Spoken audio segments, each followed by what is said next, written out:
Hello and welcome, everyone. This is Kazim. I welcome you all at today's wonderful webinar. I also welcome our distinguished guest today. Today's webinar is about consolidating and sustaining human rights culture into the future. And we have two respected guests, Dr. Sardar Ali Shah, Assistant Professor, University of Sindh, Jamshoro, Pakistan, and Dr. Fazi Abdullah, lecturer at Curtin University, Malaysia. Both these speakers are PhD in Dr. Sardar Ali Shah. He's serving as an assistant professor at Faculty of Law, University of Sindh, Pakistan. His areas of expertise include legal education and human rights. He completed his PhD from University of Malaysia and with a special focus on legal education uh, and in Pakistan and UK and India. Dr. Sardar has published several articles and written chapters in some books as well. He is reviewer of many international research journals, and he's also a renowned public speaker. Second speaker of the day is Dr. Fazi Abdullah. Dr. Abdullah Fazi is lecturer at Curtin University, Malaysia. He received his doctoral degree in international law from the University of Malaya. Dr. Fazi has a special interest in international criminal law and global human rights regime, law and technology, feminist legal theory, and Islamic jurisprudence. So I welcome you all again, both the speakers. We will start with Dr. Sardar Shah. I'll request Dr. Sardar Shah to please present his views on the topic. Thank you very much, Kazim Ali. Uh, Thank you. Thanks a lot for allowing me to talk on this excellent topic. So, please let me to share the presentation with you. Consolidating and sustaining human rights culture into the future, a global perspective. This is the main topic which we are going to talk today. Human rights are fundamental freedoms. We may say fundamental rights, fundamental freedoms. It is a typical word that is used throughout the world. The entitlements inherent to a human being, regardless of his race, ethnicity, gender, nationality, religion, sexual, or any other status. They are essential for dignity, agency, and ability to live a fulfilling life.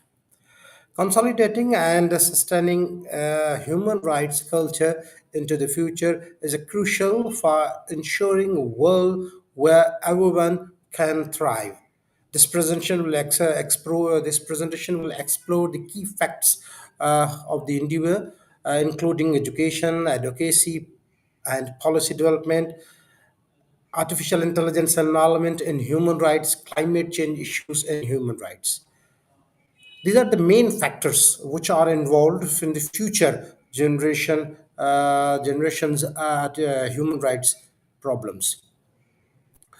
Let's talk about understanding about the human rights.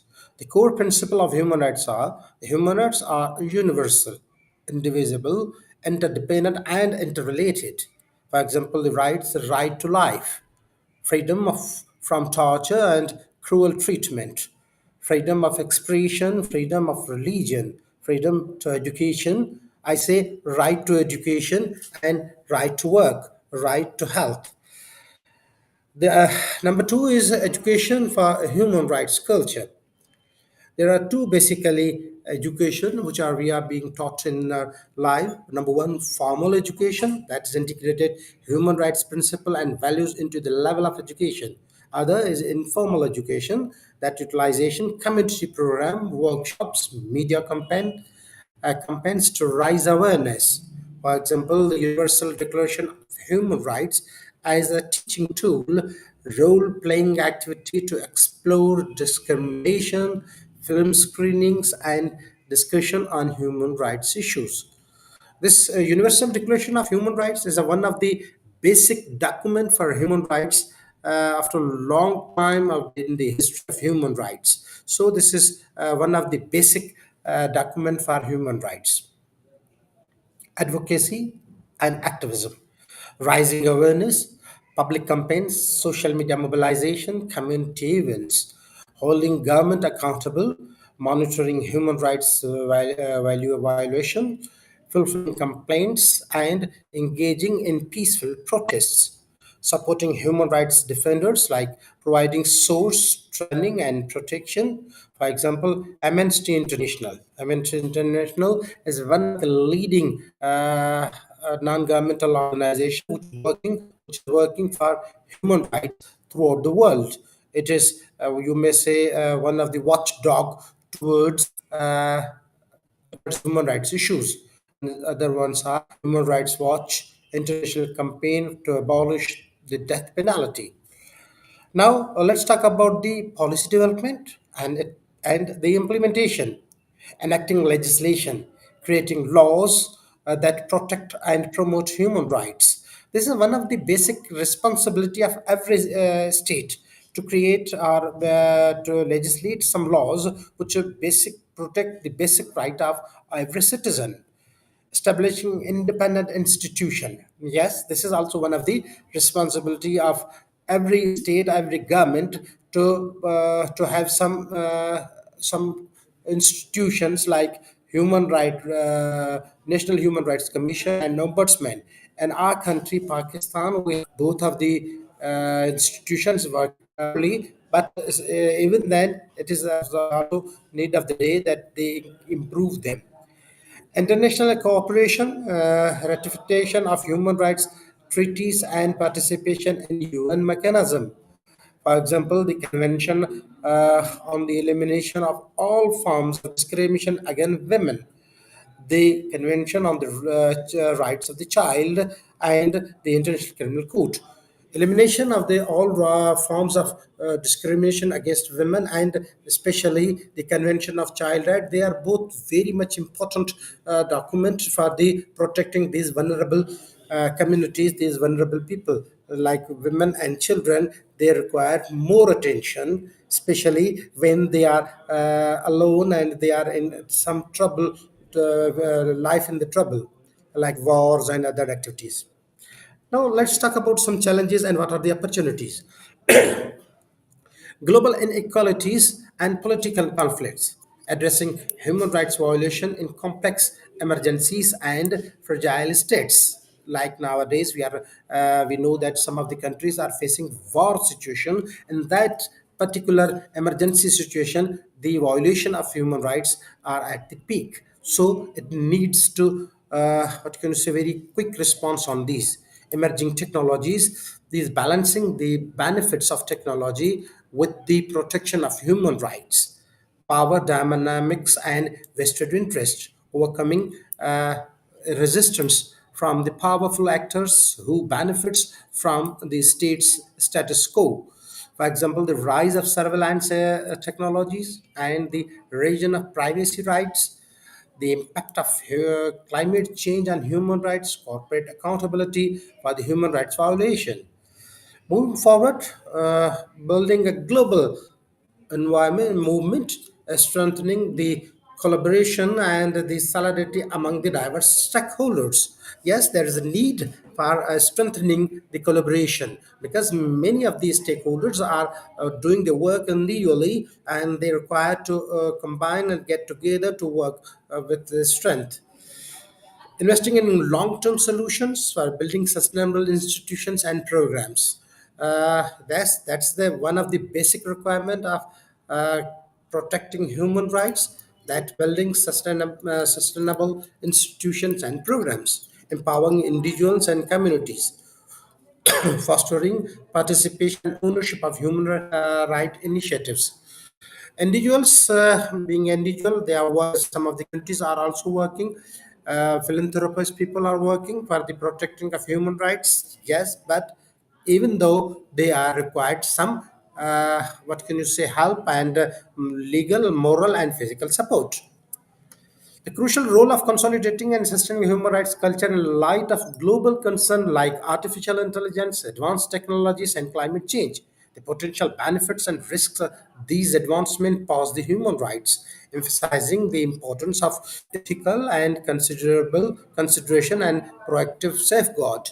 Let me give you some example that climate change and artificial intelligence, they are impending very much on the human rights. Climate change issues is one of the biggest issue of the world nowadays. Say for example, last year we observed a huge rainfall in our country Pakistan, and they totally destroys the rural areas, and where the human rights are violated, basic rights of the humans, like right to movement, right to take education, right, freedom of expression, and many many other things. So this climate change affects a lot on the human rights. Similarly, this artificial intelligence, new technologies, these advanced technology, they are also what can say interrupting the basic rights, like as we discussed earlier, the right of privacy and right of other activities. So these technologies also taking making problem for the human rights. Nowadays unemployment also increased due to these advanced technologies. The potential benefits and risks of these advancement pose to human rights, emphasizing the importance of ethical consideration and proactive safeguards.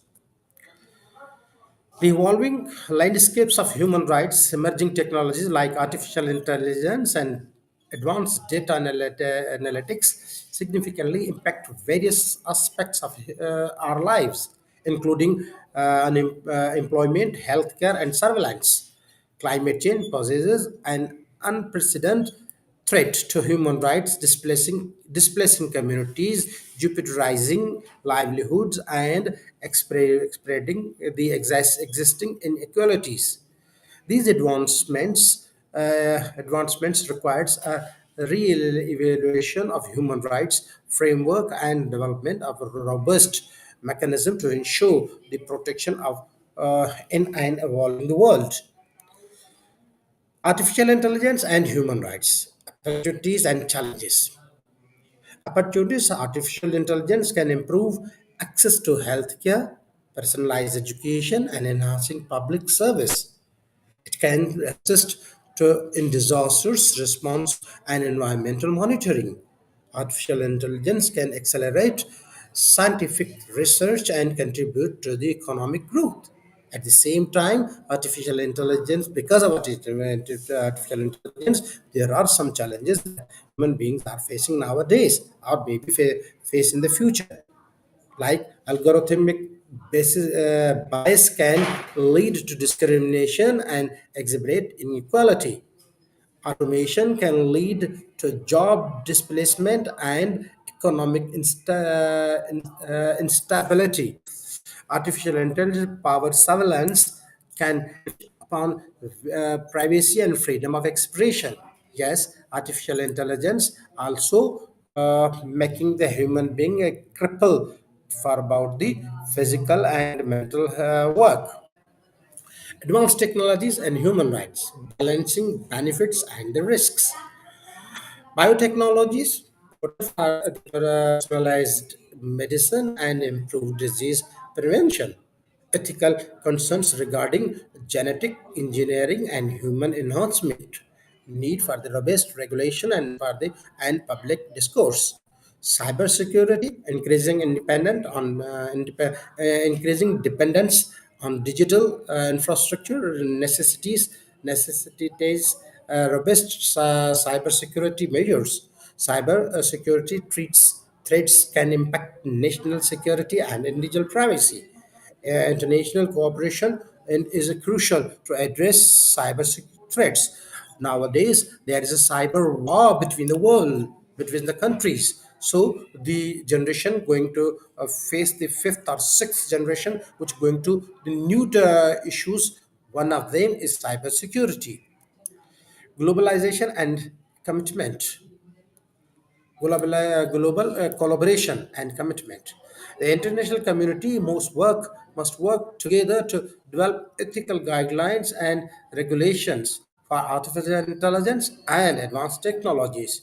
Human rights principles must be ensured in all technological development and deployment efforts. Multilateral cooperation is crucial to address global challenges like climate change and ensure a just sustainable future. So now let me conclude this today's my talk that consolidating and sustaining human rights culture is a continuous process that requires ongoing commitment and collaboration.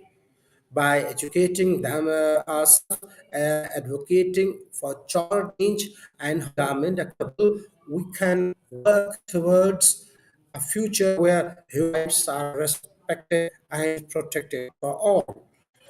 Consolidating and sustaining human rights culture requires continuous efforts and adaptation by embracing ethical consideration, prioritization, human rights, and fostering international collaboration. We can navigate the complex landscapes and technological advancement and climate change while ensuring a future where human rights are respected and protected for all and our coming generation. Now, call to action: what to do. What can you do to contribute human rights culture? Learn more about the human rights. Yes, this is the subject which I think that everybody who are not even not part of a legal profession, but this is the right to understand that our own rights. So everybody need to learn about the human rights. Advocate for change in your community, support human rights organization, speak out against human rights violation. Yes, we usually don't speak up and we wait for another person to speak up, but there's a responsibility for every individual to speak out against the human rights violation. Together, we can create a world where everyone's rights are respected and protected. NGOs, governments, organizations must actively engage in upholding human rights in the face of evolving technologies and environmental challenges. Education and awareness rising are crucial to empower individuals to understand and defend rights, supporting human rights defenders and organizations working to address the emerging challenges is vital. These are the things which we, being an individual, can perform and do our part, our duty. So thank you very much for listening me, and I appreciate the team who arranged this talk. Thank you very much. Back to Mr. Kazim Sayed. Sardar, it was really insightful, especially the ideas about artificial intelligence and how it is, it can affect on human rights. Thank you very much, Dr. Sardar, for your valuable thoughts. We now move towards our next speaker. So I'll request Dr. Abdullah Fazi to please share his views. Thank you very much. Thank you, everyone, for having me here, and good morning, all. After Dr. Sardar's wonderful presentation, I feel that I have very less words to say further on because he has spoken whatever I wanted to say. I think it also made my work easy because I also wanted to focus on the critical aspects of the human rights regime as we are seeing now. So basically, the Human Rights Day observed on December 10th each year is intended to commemorate the adoption of the Universal Declaration of Human Rights, the most important and fundamental documents on human rights so far, also called UDHR, which has been adopted by the United Nations General Assembly in 1948. While this day serves as a reminder of those essential principles enshrined in the UDHR document, it also promotes critical reflection on the state of human rights globally as we are seeing right now. What I mean to say that this day, while we are remembering those principles, recalling those principles, as Professor Dr. Sardar Shah has mentioned already, those principles, it also gives us an opportunity to reflect on the critical aspects of those principles, and also the challenges that actually made those principles little less effective and hard to implement the human rights principles globally equally. So, first and foremost, the criticism surrounding the human rights debate is the apparent dissonance between the lofty ideals articulated in the UDHR document and the harsh ground realities. The disparity, the gap between the reality and the action is so vast and big. So, despite the international community efforts and approach to upholding human rights principles, unfortunately, violations of these very fundamental rights persist throughout the world. For examples, issues such as discrimination, such as violence, persecution, unequal access to resources, distribution of resources continues to plague our societies, which is underscoring, unfortunately, the gap between rhetoric and the actions, as I mentioned earlier. Another critical aspect which I like to highlight is the selective enforcement of human rights principles, which means the selective application of human rights, which shouldn't be selective, by the way. However, as I mentioned earlier, the gap between the rhetoric and the action is so vast, so we are seeing the disparities, even in the application of these principles. Some countries, often those with the strong economic or political significance and power, they face less scrutiny for their human rights records as compared to others. That is why we see more criticism coming to African region, however, less criticism faced by the Western countries.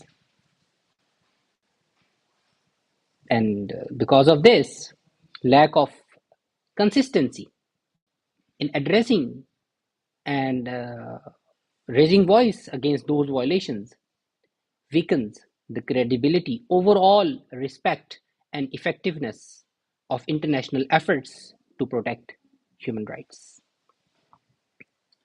Very significantly nowadays, as we are seeing and suffering it, the world entire, the rise of populism in several regions unfortunately poses a direct threat to the principles of human rights. Governments in various countries have increasingly curtailed civil liberties, stiffed dissent, and marginalized the already marginalized communities, which is challenging the very foundation of a just and equal society as it has been enshrined in the UDHR.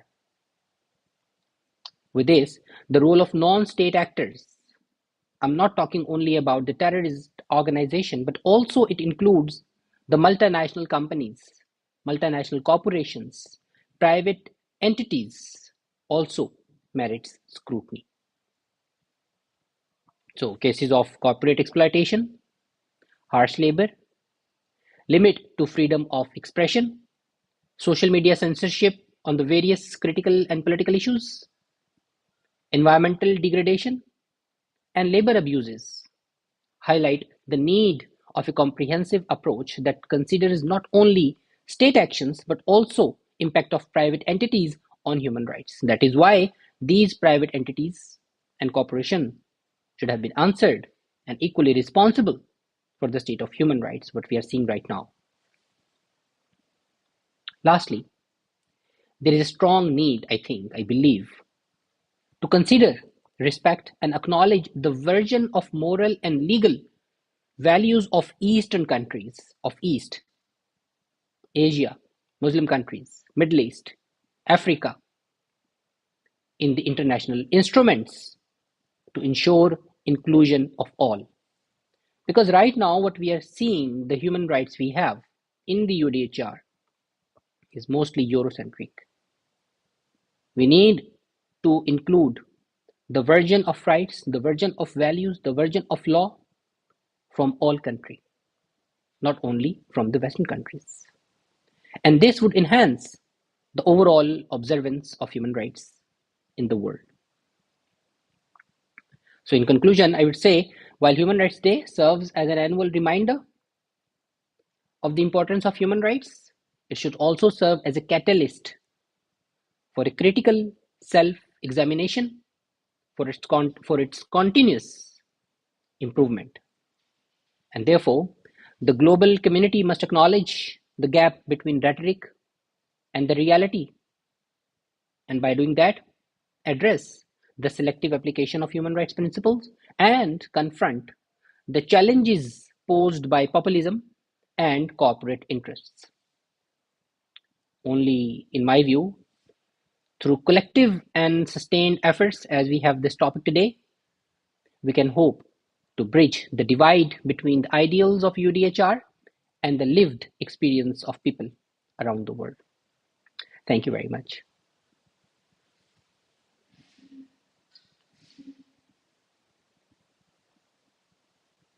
And with this, we would like to conclude our today's webinar.